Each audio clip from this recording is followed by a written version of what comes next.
Okay, today I'm delighted to be joined by one of the rock stars of sustainability, hard to say, Solitaire Townsend, Chief Solutionist and co-founder of Futerra. She's a TED talker and the author of an excellent new book, The Solutionists. So welcome to the podcast, Solitaire.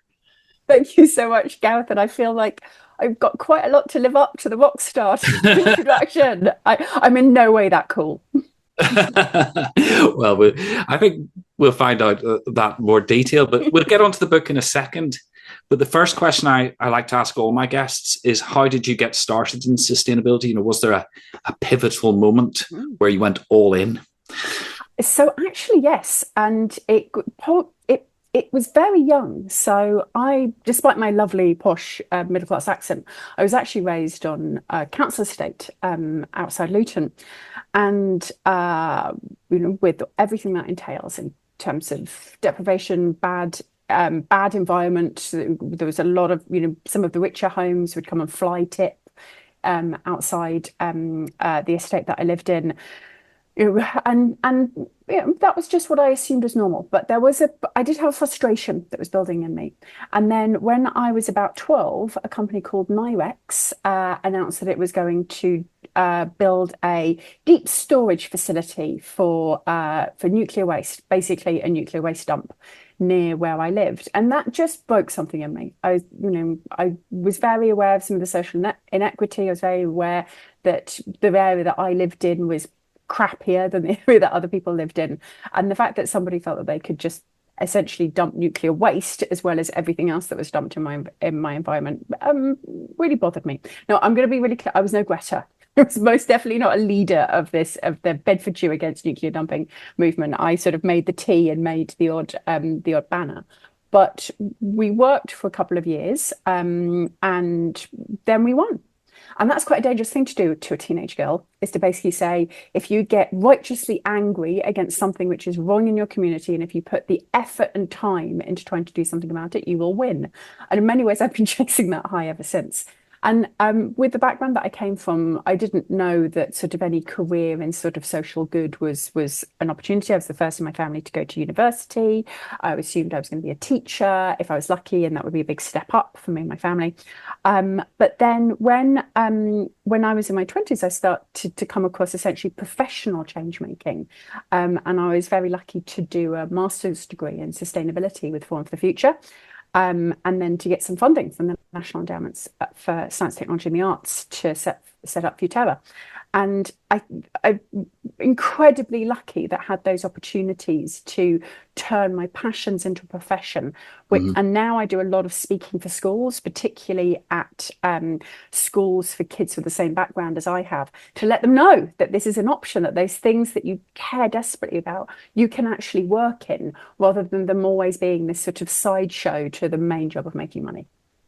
Right. And then, sorry, what was your role at Forum for the Future? Or so Forum used to run a master's course. So you used to be able to do a master's degree. It was technically Middlesex University, but you did it through Forum. So I was the second group of young people to do that. So there was 12 of us, and we did a master's in leadership for sustainable development for a year. And that was extremely eye-opening, incredibly encouraging in terms of what was possible and the change that was possible to me. And very frustrating as well, but it really opened my eyes to the world. And one of the things which I kept with me was how a lot of people who came from middle-class backgrounds were very aware of some of these environmental issues and these big macroeconomic issues, and they used all of this terminology. But where I came from, nobody had heard of any of this. It just wasn't something that was on the agenda. And I wrote a couple of articles about trying to explain what I was doing to some of my family members. And one of the things which I identified was that communication of these topics, which at the time, this is the late 90s, were very much around science, were very much exclusively around sort of powerful people talking to each other about these things. And I was like, if you don't take the public with you, we're not going to get any of the kind of changes we need to see. And obviously, well, you've been running Futerra for a very long time. Has its focus changed much over the years, or are you pretty much still doing what you set out to do in the first place? So Yes and no. And in fact, actually, it very much relates to the book, The Solutionists. So when I interviewed a whole load of solutionists for the book, from indigenous campaigners in the Amazon to founders of companies like Who Gives a Crap and Oatly, through to Bill Gates and others, one of the things which I identify about them is that they have an incredibly clear vision of what they're trying to achieve, but they're very adaptable about how they get there. And that's been the same with Futerra. So Futerra has had this very optimistic, very positive goal about trying to change us towards a positive outcome throughout the entirety of the 23 years that we've been going. But how we've fulfilled that has changed depending on the need. So we did some of the first ever sustainability reporting way back when with BT and with others. And then at some point we're like going, this is great. Loads of people are doing it now. It doesn't need us anymore. So we're going to move on and do something new. The same with sort of big corporate brand purposes. We'd worked a lot with big companies to help them identify how to communicate some of this with their consumers. And now we're going, actually, we don't need to do that anymore. We're going to focus very much on working with the creative industries, with the film and TV industries, and with the social media creators. And so we've gone to where we've seen a need, which is why we've always stayed quite small. I've never wanted to run a sort of 10,000 person organization. I've wanted to pull together the absolute best of the best, the most incredible group of people that you can imagine, to do the work that is needed in the moment. Yeah. So and we'll come back to the book, as I keep saying, in a second. But I find that very interesting because I've had similar experience. A lot of the stuff that I did when I first set up my business, I have sort of left the market, I suppose, in many ways, because it's become normal, and tried to keep out at the end, but in a slightly different approach. But what do you think of the emerging trends? What's your next step? Or what are you dipping your toe into at the minute? It's sort of that constant anxiety I think all of us have about, am I doing the thing which I'm supposed to be doing? In fact, I did a LinkedIn post where I said, I've never been bothered about FOMO. I'm more than happy to miss out. I'm really social, but I get a lot of FOME, fear of missing impact. So I get a lot of anxiety about whether I'm doing the thing that I'm somehow supposed to be doing.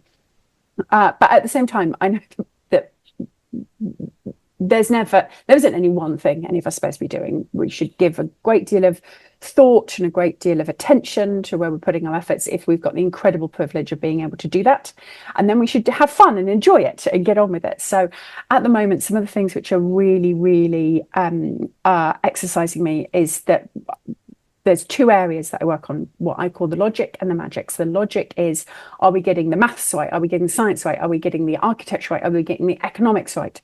And I really feel that, particularly in the corporate sector, everything's been ate by reporting at the moment. And I really want to help refocus on solutions and investment, and the business sector being with no answers and energy and money towards this. So that's one of the things which I'm doing a lot of work on. And some folks might have read my recent piece in Harvard Business Review about how we need to refocus towards spheres of influence, not just scopes of impact.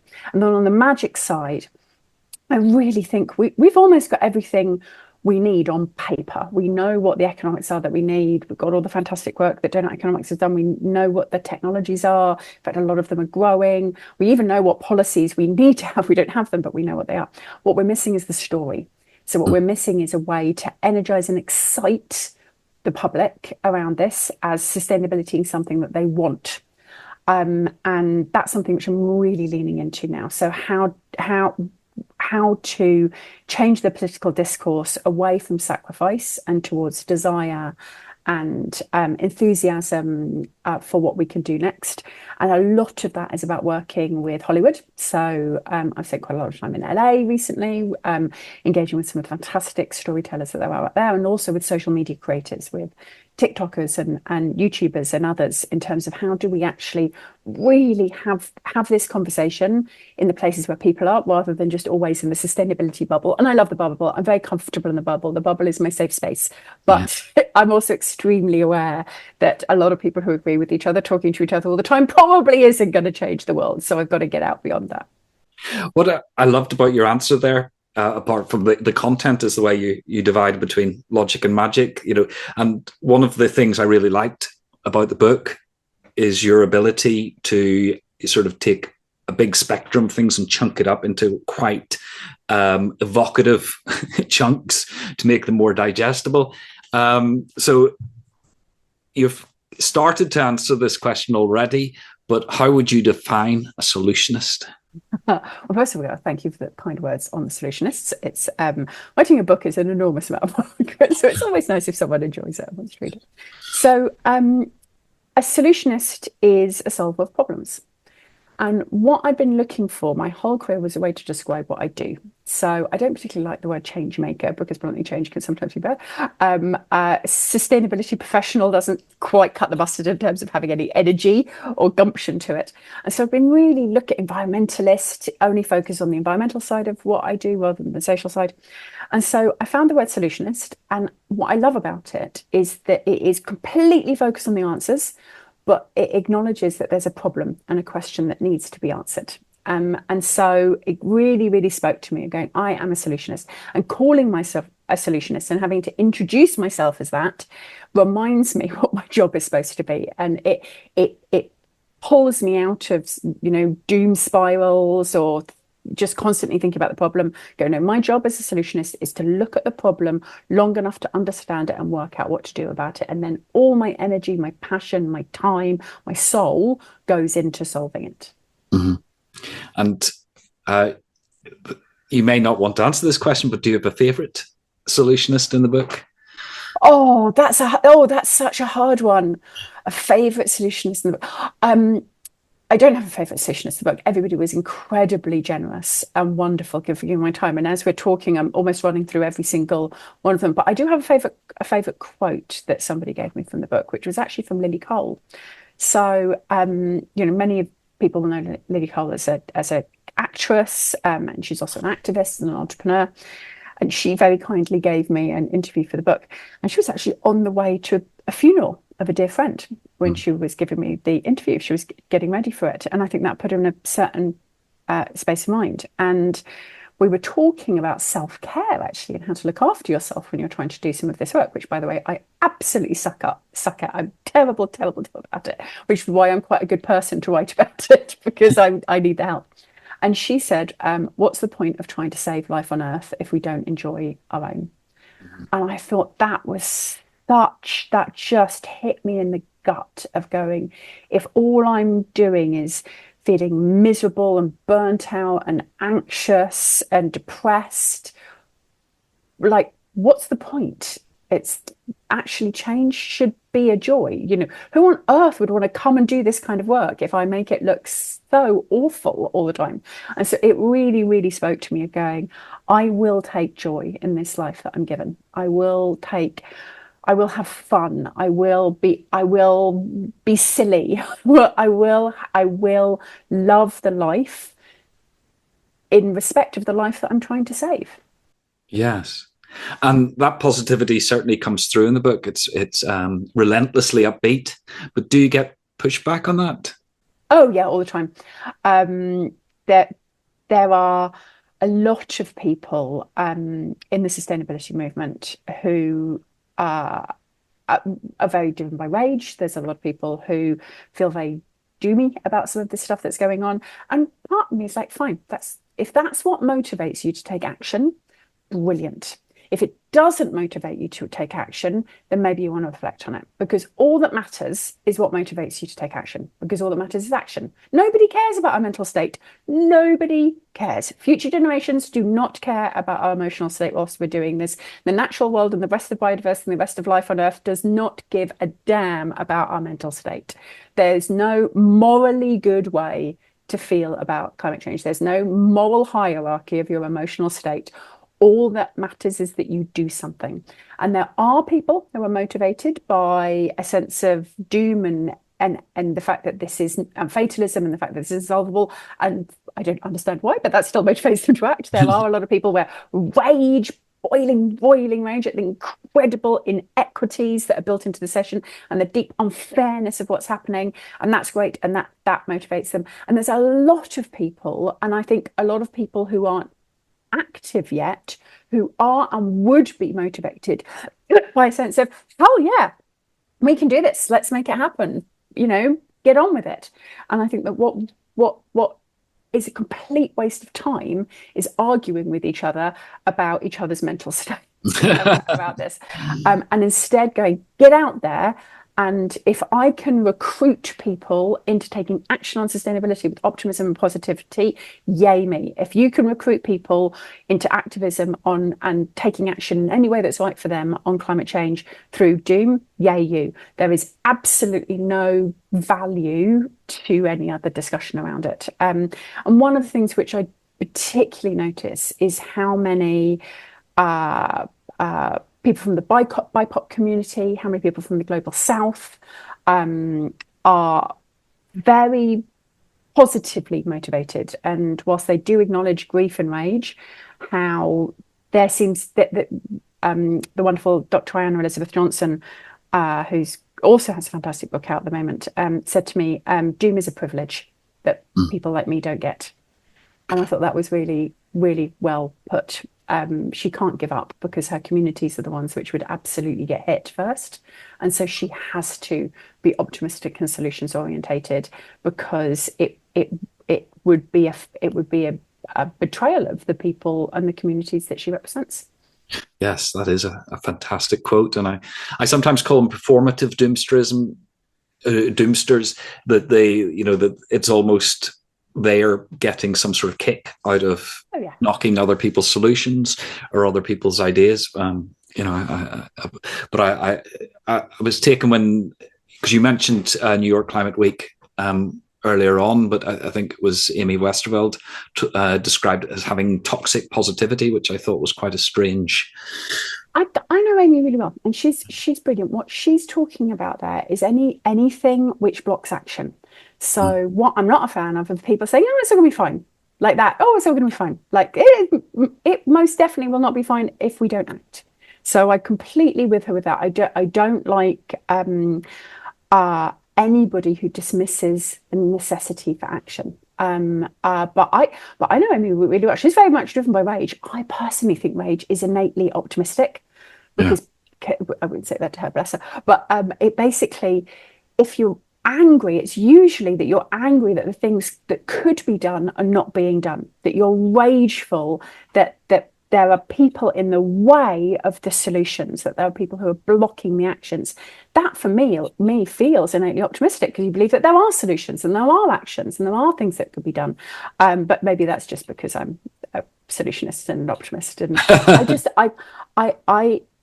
I've seen so many people burn out of this movement over decades. I've seen so many people end up retreating and focusing on their own lives, or not being able to take action on the stage and the scale that they used to be able to take, because doom and martyrdom between the two of them, a sense that everything's fucked and also I've got to burn myself out to doing it, has led to them not being able to continue on. Whereas, I'm still standing, I'm still going, I'm still working, I'm still pushing, I'm still making this happen, because I absolutely love what I do. I absolutely love it. And I acknowledge that I get a massive personal kick out of it. I really, really enjoy my work. But is there a risk that, some of these businesses can start to believe their own hype? You mentioned Oatly earlier. They obviously have got themselves into, was it $9 million worth of legal issues over their green claims? And, we can dig into that if you want or not. But is that, if everybody's sort of, we're on a mission, can you start to ignore some of the essentials that you need to get right if I suppose there isn't a critical eye being cast on the organization? I think that tends to be less about optimism and positivity and vision and enthusiasm, and more about governance and rules. And I'm also a big fan of that. So the logic and the magic. It's if you're going to have that storytelling, that magic, that ability to engage and get the heart pumping and get people saying hell yeah, then you also need to have the logic of the structure and the rules and the governance and the checks and balances and the clear strategies that go alongside it. So it's I think that if we look around the world at the moment, I think sometimes governance is a bit of a boring word, and we could do with a lot more of it across a lot of different things in sustainability and elsewhere. Yeah. Well, we come around again, I suppose you were talking before about reporting burden. And, I have one big client who says that 50% of their team, sustainability team's effort is purely on shuffling data into the right format for various reporting formats. And some people say it's closer to 70 or even 80%, I've heard quoted. So, that balance between the logic and the magic is quite a tricky one to find in reality, isn't it? It really is. And I think that the current levels of reporting and transparency, CSRD, CSDDD, all the rest of them, are going to be fantastic if there's anyone on the other end listening. So that's the bit that I'm getting very interested in now. Is it's wonderful we're going to get all this new data. It's incredibly useful. We're just going to need to make sure that somebody is actually listening to that data. Because if there are consequences, if there are questions, if that reporting, if it shows that you're going backwards or you're not doing the work that you should be doing, that you actually, somebody asks questions or calls you out on it, then it's brilliant. If there is nobody listening, if it's just shouting into if those reports and that data ends up going unread and unused, then that was a waste of effort and people could have been spending time doing something else. But it's also, if your sustainability team is spending 50% of their time or 70% of their time only working on reporting, then you need a bigger sustainability team and a bigger budget. And that's one of the things which I've been saying to a lot of CEOs, going, oh, my sustainability team, they're completely taken up with reporting. I'm going, then why do you not have a bigger sustainability team?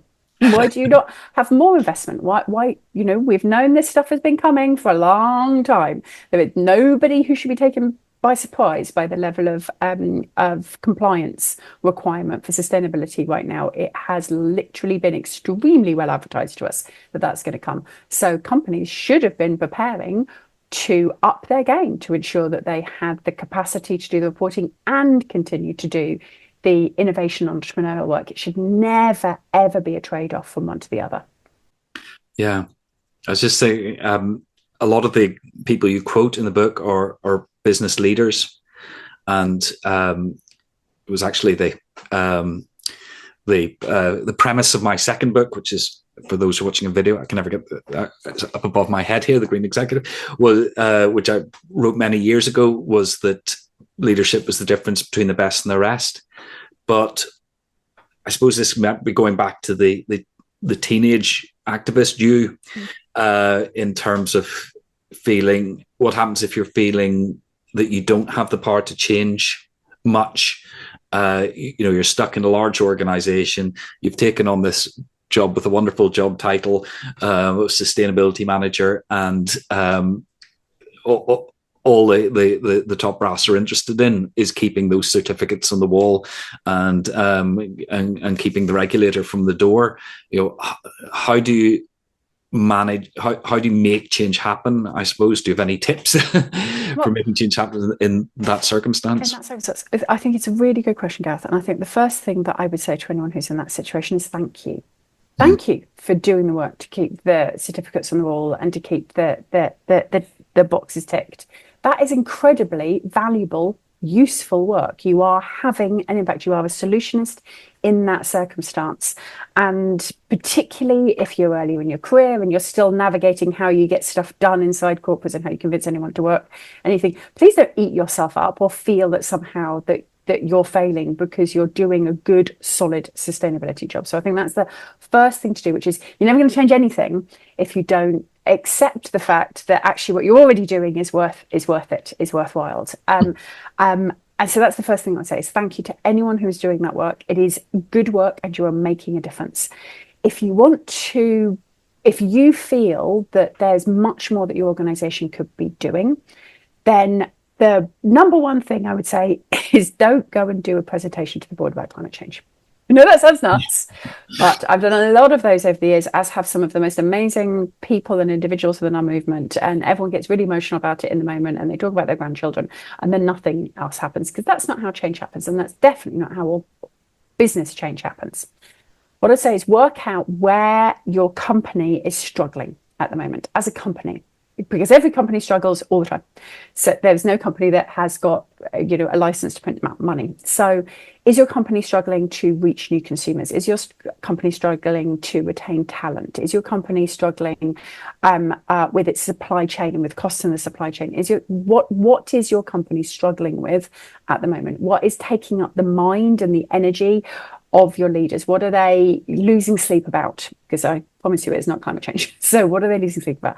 Then work out about how sustainability solutions can solve their problems. If you can work out how doing more on sustainability will help talent retention, if that's the thing which people are concerned about, if it will help build stronger relationships with your 5 biggest customers, if it will help reassure your investors around governance, find out what they're worried about, what they're being criticized about, what they're worried they're going to lose their jobs on, and then show that sustainability will solve that problem.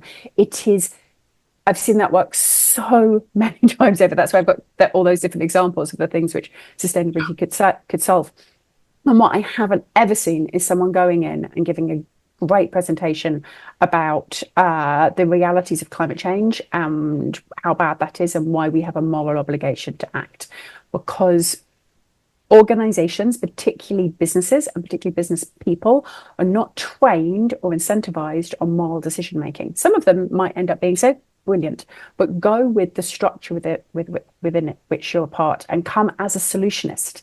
So you're actually showing that sustainability can be the solution to current problems. And one of the things which you might realize if you're sitting there in that role, you might go, actually, I don't know what the company's worried about at the moment. I don't know what they're anxious about.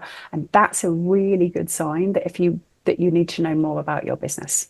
Because if you're going to be a change maker inside company, you need to understand the company, not just sustainability. You might understand everything that's going on in sustainability, but you need to understand what's going on in your company. Yes, well, I couldn't agree more, because I have given many of those presentations in the past. And yes, everybody nods along, says that's very interesting, and then moves on to the next agenda item. So that's not what I do anymore. Actually, I suppose I flip that just slightly. Is what I like to do is, if I'm in a boardroom, is stand behind a flip chart and ask them why they should take sustainability seriously, because those business drivers you've just listed come out very slowly, but the penny seems to drop up there. So that's one of my little solutions. I'll give you an example. So last week I was in Paris and I was with a very large multinational and with their innovation team. And so this isn't the CEOs or the decision maker, this is the innovation team, but that's such a crucial team. If you can get the innovation team, basically the R&D team, the people who come up with the products on board, and we were talking about water, and we did all this fantastic, that the image those people have seen of the earth, and then what the size of the fresh water is compared to the size of the earth. We did all of this, fantastic speakers who came in to talk about all of this stuff, what needs to happen. We talked about competitors, we talked about water stress and water quality, etc., etc. And you could see that they were really interested, and they had the whole morning on sustainability and water, and then they were going to be spending the whole afternoon on Gen Alpha and Nutrient. So, we were going to finish our sustainability bit and then they were going to move to the next. And I was like, they'll have forgotten all of this halfway through the next session. And so instead, what I started to talk about was whether anybody would remember any of the products that they designed during their life. Because I've got some friends who work in R&D, and one of the biggest things you want when you work in R&D is to create a breakthrough product that you can show your grandchildren and that they recognize and go, you came up with that, and it's still being sold and there's still adverts for it. And basically what I pointed out to them is, like, if you don't take water stress into account in this industry, which is an industry very much dependent upon water, not one single product that you've been involved with, not one single innovation that you've been involved in will still be on the shelves in 10 years. If you want to have any kind of longevity, any kind of impact, any kind of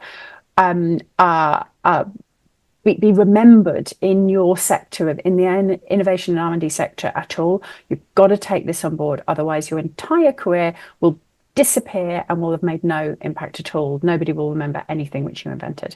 And that hit them, because that's what they care about. They don't care if the company makes money. They don't care about, they're not driven by shareholder value. They're driven about creating products that people remember and love and outlast them. And so that was, as well as working out what your company wants and trying to identify particularly when you're talking to the board or the decision makers, what's keeping them awake at night, work out what the particular audience that you're talking to right now wants. And often it's not, sometimes it's not about the company. Sometimes it's about them, their careers, their legacy, them as an individual. So trying to work out what is it that that person or that group of people wants, and how sustainability can fulfill that. And I think some people in sustainability quite struggle with that, because they believe that people should be better people, and that people should take moral decisions, and that they get frustrated adapting sustainability and trying to show the benefits, or that there's some sort of return for individuals, or you're going to get something out of it. It feels less morally worthy to them. And that's a big problem, because some people in sustainability get a massive kick out of feeling morally worthy. Most human beings don't. Yes. And there's sometimes I think greenwash gets thrown about too much, because, you know, I was reading a piece the other day, which one of the top brands in the world, their boss was saying, this is good for our customers. Our customers like us doing sustainability properly. And this person immediately damned it as greenwash because it was good for the business. And I go, I find that very frustrating, because one of my little models I like to use is a Venn diagram with showing sustainability in the interests of the business, and suggesting that they find the overlap as a place to start. And that, and going back, I suppose this is going back to the pushback against positivity, that would be seen as greenwash by some, whereas I always think it's a practical solution. And it's there are rules of greenwash, you know. There are specific rules of greenwash. Not everybody might be happy with them. Some people might prefer those rules to be more demanding. Some people might prefer those rules to be less demanding. But they're there. And almost everything about greenwash is you can say whatever you want as long as you can back it up, as long as you can show the evidence for it. So I think that's essentially, it's not just greenwash, it's any kind of claim about anything ever. As long as you can back it up, it's fine. Someone might not like it. Someone might feel that it's not fair. Someone might question you on it. But as long as you've got the evidence, it's not greenwash. And I think that's where my starting point is. Whenever any of our clients go, is this greenwash? I'm going, I don't know. Show me the numbers. Send me the PowerPoint. Send me the Excel document. Then I'll tell you if it's greenwash or not. I can't tell you just by looking at the claim. I can tell you whether I think it feels greenwashy or not. But if you've got the evidence, you got the evidence. But the risk of going down a greenwash rabbit hole, the phrase was coined about those little cards you get in hotel bathrooms saying, hang your towel up if you want to reuse them. And this was described as greenwash. And I thought, well, no, actually, user engagement is one of the toughest things to do in sustainability. You know, actually, you know, you can provide all the facilities, but the end user has to actually use them and use them properly. And I thought that was a very neat and simple little piece of engagement that would, by cutting laundry, actually cut water use, energy use, etc., etc. So I even dispute the origins of greenwashing. And the reason why people were angry at it is because they were saying, don't reuse the towel, don't reuse the towels rather than having them replaced every day for the environment. And of course, it also saved the hotels money. Yeah. And so that's what people were annoyed about. It's like going, yes, but you're doing it to save money. Now, so it would have been very simple, which is to say both. Yeah. And to say, you know, this is going to save us money, so we're making a donation to environmental charities. Done that, and suddenly everybody would have been less angry about it. If you'd have said, we're doing this to stop all the water use, that necessarily, you get the choice. You can have them redone every day. If you stick them in the bathroom, we'll replace them.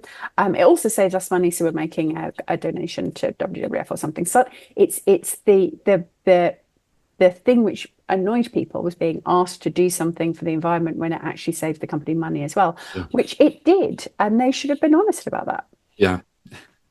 And it's fair enough. But that to me was, as I say, was a creative idea. And you were talking before I dragged you into the greenwash, my rants on that, about dealing with sort of R&D departments. And you mentioned that Futerra is currently engaging a lot with the creative industry and social media and stuff. Do you find that whole sort of sector whether it's designing products in a company or producing the next Hollywood blockbuster? Do you find they are more open to the sustainability message than others? Yes and no, as in there's a lot of openness. Often creativity tends to require a certain amount of openness to anything, because the creative process tends to require a lot of input in order to come up with any output. So the balance between the amount of information and insight and feelings and social connection that you require in order to come up with something which is innovative or new or inventive or creative is quite a lot. So they tend to be open to everything. And they take a lot of creative people is a lot about understanding human emotions, and that requires a lot of empathy. So you also get a lot of very, very, very empathetic people within the creative movement. And of course, if you have a lot of empathy, things around sustainability are going to bother you. Like if you have a lot of empathy, then what we're doing to the environment, what we're doing to other people is going to bother you. So we get a lot of openness. What we also see is a lot of challenges with translating that into what people do, because there's so many tropes, and you get a whole load of creative people who suddenly start talking like they're Greenpeace when in fact they're a Hollywood scriptwriter, and that doesn't go very well. And so helping people to own, so you get openness, but you need there to be ownership. And so you don't have to suddenly start becoming a storyteller the way that you think you should. You don't have to, sort of try to hijack a romance story and sort of see if you can hammer sustainability into there. Make this your own. Work out how you want to talk about it. Work out how it matters to you. In fact, actually, just this week, I'm going to be doing here in the UK a whole load of training for the drama department of one of the biggest broadcasters here in the UK, and the big job that we're going to be doing is we're going to be going through genres. We're going to be looking at action. We're going to be looking at comedy. We're going to be looking at romance. We're going to be looking at children. And we're going to be working through with them, how can they incorporate climate reality and also crucially solutions in a way that feels really natural rather than crowbarred in. And that's the hard bit. So the easy bit is getting folks interested. They're very, very creative people, tend to be very, very open to everything. The hard bit is working out how they can really own this and make this part of what they do. Excellent. I've kept you for quite some time. Thank you very much for your time. I've really enjoyed our conversation. But if there was one message you'd like people to take from the book, what would that be?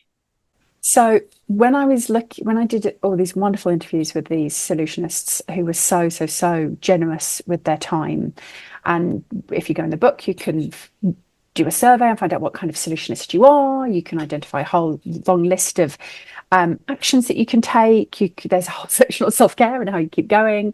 And there's 5 criteria of being a solutionist, all of which you can work on and improve in yourself. And one of them gave me a lot of pause, and people asked me a lot of questions about whether I should include it or not, which was fun.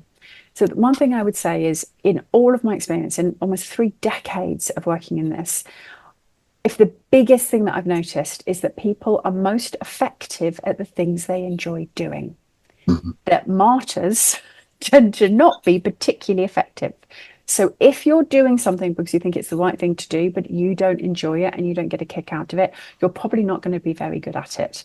So do the things, save the world in the way that is most fun and enjoyable for you, because you will most likely be absolutely fantastic at it. So of the 5 criteria of being a solutionist, having fun is one of them. And I think that's the one that all of us could do with sort of internalizing a bit more. Fantastic. And I have to say, reading the book's a lot of fun. It is very readable, very inspiring, and I learned quite a lot from it. So that just leaves me to thank you very much for joining us today, Solitaire. Super. Thank you so much, Gareth. I've really enjoyed this. Great questions. Thank you.